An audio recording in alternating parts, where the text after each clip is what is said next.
আসসালামু আলাইকুম বন্ধুরা, সবাই কেমন আছেন? আশা করি ভালো আছেন। যে যেখানে আছেন ভালো থাকেন, সুস্থ থাকেন, এই কামনা শুরু করছি রকমারি রান্নাঘরে। আজকে তৈরি করব আমি আলুর ভর্তা, বাগারের আলু ভর্তা। তো দেখায় আমি আলুগুলাকে সুন্দর করে ছিলে তারপর এরকম গোল গোল করে কেটে নিয়েছি, যাতে আলুগুলো আমার তাড়াতাড়ি সেদ্ধ হয়ে যায়। তো সিদ্ধ করার জন্য, তাড়াতাড়ি সিদ্ধ করার জন্য আমি এইভাবে আলুগুলো কেটে নিয়েছি। তো এগুলোকে এখন দিয়ে দিব আমি সিদ্ধ করতে। তো এগুলো সিদ্ধ হতে হতে আমি অন্য কাজগুলো সেরে নিব। ওগুলো সব কিছু আপনাদের সাথে শেয়ার করব আজকে। ঈদের পর থেকে এই পর্যন্ত মাংস মাছ এগুলো খেতে খেতে সবারই যখন একটা অভুক্তি চলে আসে, তখন আমাদের ট্রেডিশনাল খাবারগুলো, যেমন বাঙালিদের আলু ভর্তা, ডাল, শুটকির ভর্তা, এগুলো না খেলে মাসের মধ্যে 2-1 বার তো এগুলো খেতেই হয়। এগুলো না খেলে ভালো লাগে না। তো আজকে ঈদের পরে আজকে তৈরি করতেছি আমি আলু ভর্তা, ডাল। আর আরেকটা জিনিস শেয়ার করব আপনাদের সাথে, ওটা দেখাবো একটু পরে। হ্যাঁ বন্ধুরা, আমার আলুগুলো দেখেন সিদ্ধ হয়ে গেছে। আমি অল্প পানি দিয়ে সিদ্ধ করেছিলাম। তো আলুগুলো সুন্দরভাবে সিদ্ধ হয়ে গেল, দেখতেই পাচ্ছেন। তো এই আলুগুলোকে এখন আমি নামিয়ে নিব। আর বলেছিলাম যে আরেকটা স্টেপ দেখাবো আমি আজকে। তো সেই স্টেপটা হচ্ছে, চুলাটা অফ করে দিয়ে নিই। তো বন্ধুরা, আমি বলছিলাম যে আপনাদের আজকে আরেকটা স্টেপ দেখাবো, সেটা হলো কাঁঠালের বোঁতা। কাঁঠালের বোঁতা আমরা সবাই চিনি, কাঁঠাল আমাদের জাতীয় ফল। তো কাল কাঁঠাল খেয়েছিলাম, ওখান থেকে দুটা কাঁঠাল থেকে 2টা বোঁতা বের হয়েছে। তো ওই 2টাকে আমি সংরক্ষণ করে রেখেছিলাম ফ্রিজে। তো দেখেন, আপনারা ওইভাবে সংরক্ষণ করে রাখবেন, একদিন রাখা যায়। তো যাই হোক, এটাকে এখন আমি কেটে সিদ্ধ করব। কেটে সিদ্ধ দিব, সিদ্ধ দিয়ে এটাকে আজকে একটা রেসিপি তৈরি করব। তো আশা করি আপনাদের কাছে ভালো লাগবে। তো ওই পর্যন্ত আমার সাথে থাকেন। তো বন্ধুরা, আমি এই কাঁঠালের বোঁতাগুলো বের করে নিচ্ছি। তো দেখেন, কাঁঠালের বোঁতাগুলো বের করে নিলাম। তো এগুলাকে আমি এখন গোল গোল করে কেটে নিব।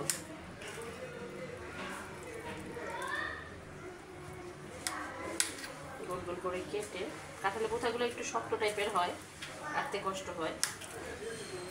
তো বোঁতা হয়তো আপনারা সবাই খেয়েছেন, কে কীভাবে খেয়েছেন আমাকে কমেন্টে লিখবেন। আর আজকে আমি আপনাদের একটু আনকমনভাবেই দেখাবো।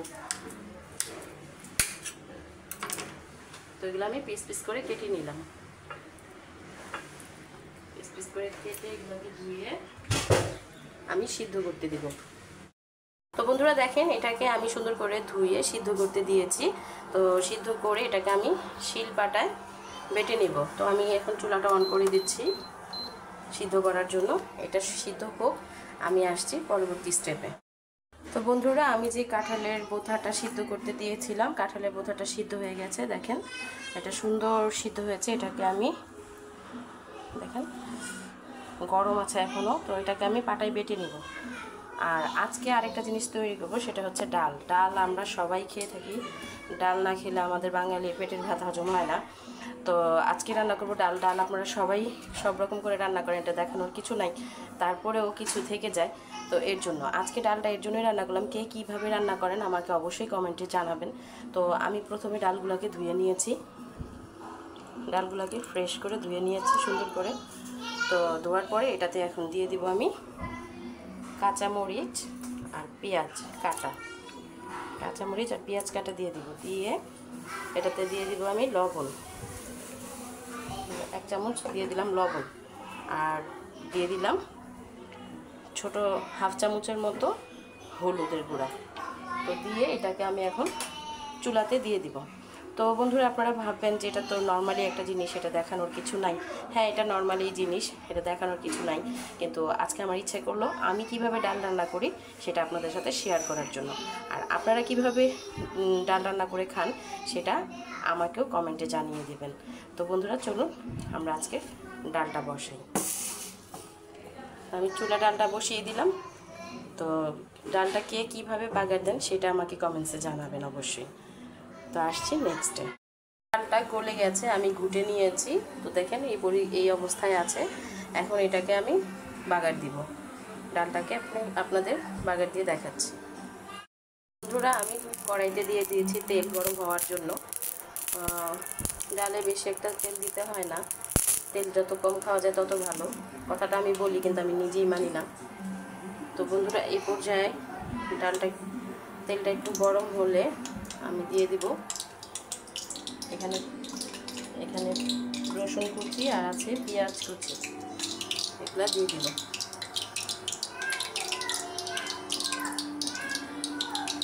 তো বন্ধুরা আমি দিয়ে দিলাম রসুন কুচি পেঁয়াজ কুচি।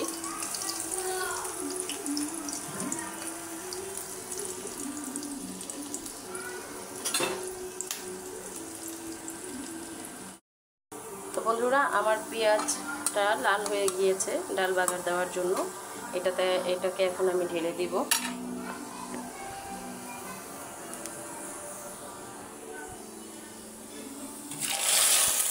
বন্ধুরা দেখতেই পাচ্ছেন ডালটা আমি ঢেলে দিলাম।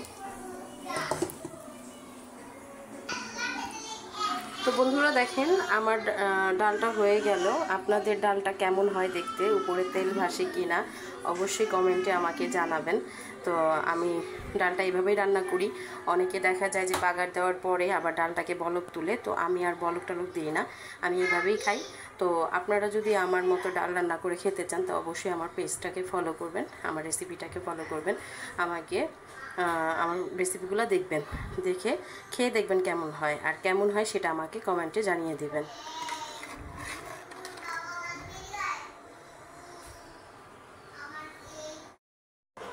তো বন্ধুরা আমরা আজকে বলেছিলাম যে আলু ভর্তা খাবো, এর জন্য আমি আলুটাকে ম্যাশ করে রেখেছি। দেখেন হাত দিয়ে ডুলে ম্যাশ করেছি। তো এটাকে এখন আমি বাগার দিব। বাগার দেওয়া একটা সিম্পলি ব্যাপার, সবাই বাগার দেয়। তো আজকে আমার দেখানোর উদ্দেশ্য একটাই, অনেকেই আলু ভর্তাটাকে শুকনো মরিচ দিয়ে বাগার দিয়ে খেয়ে থাকে।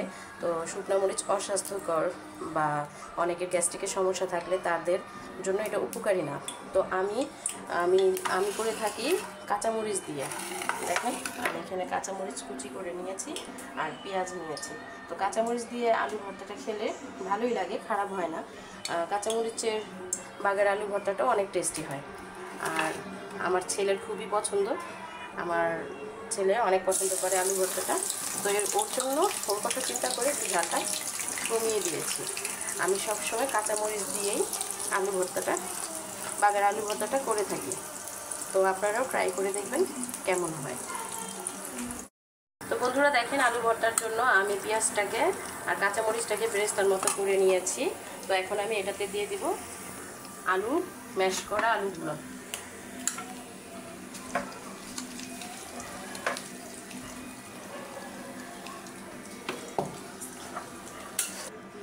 তো বন্ধুরা আমি যখন আলুটা ম্যাশ করেছিলাম তখনই আমি লবণ দিয়ে দিয়েছি পরিমাণ মতো, আপনারা তখন দিতে পারেন, ইচ্ছা করলে আপনারা বাগারের মধ্যেও দিতে পারেন।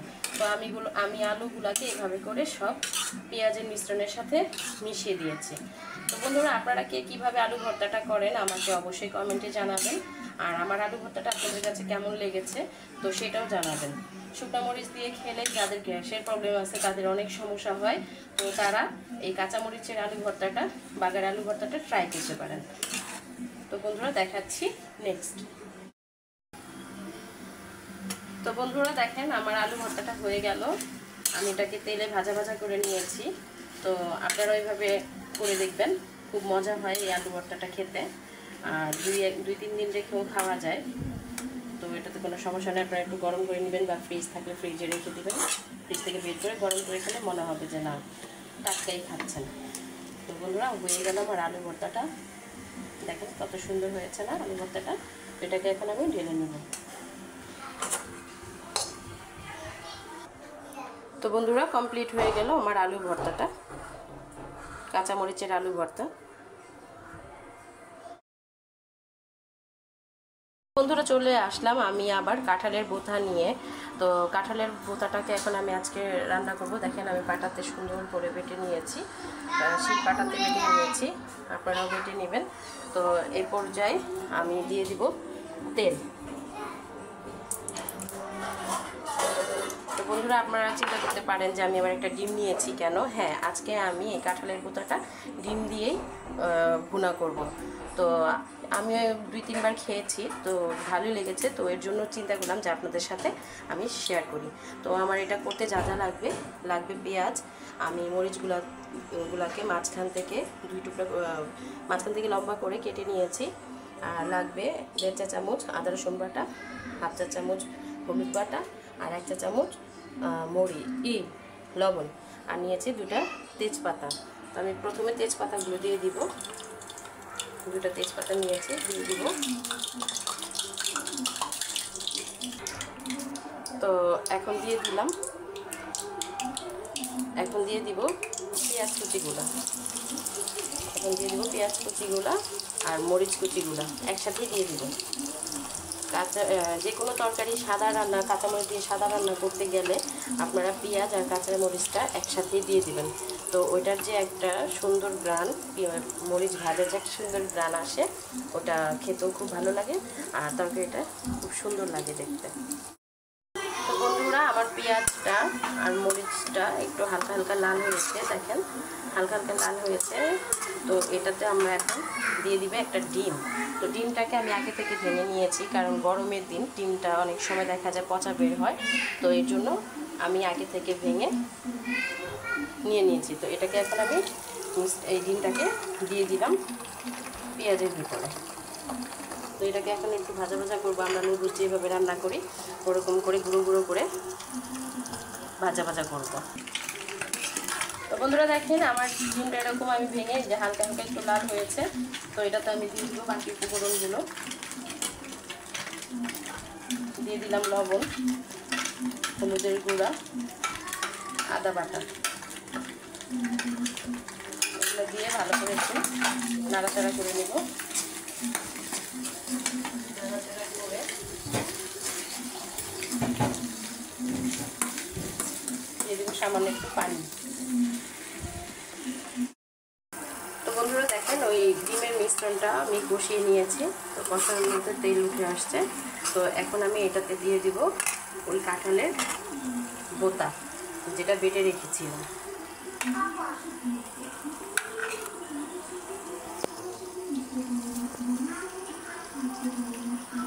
তো বন্ধুরা, এই কাঁঠালের বোঁতাটা বেটে রেখেছি মিহি করে, এটাকে দিয়ে দিব।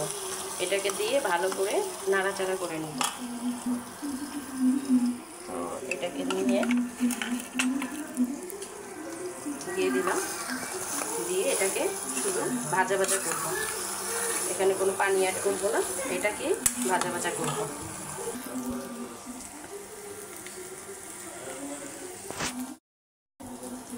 তো বন্ধুরা দেখেন, আমার এই কাঁঠালের বোঁতার রেসিপিটা কত সুন্দর লাগছে। এখানে একটা ডিম দেওয়াতে দেখতে সুন্দর হয়েছে।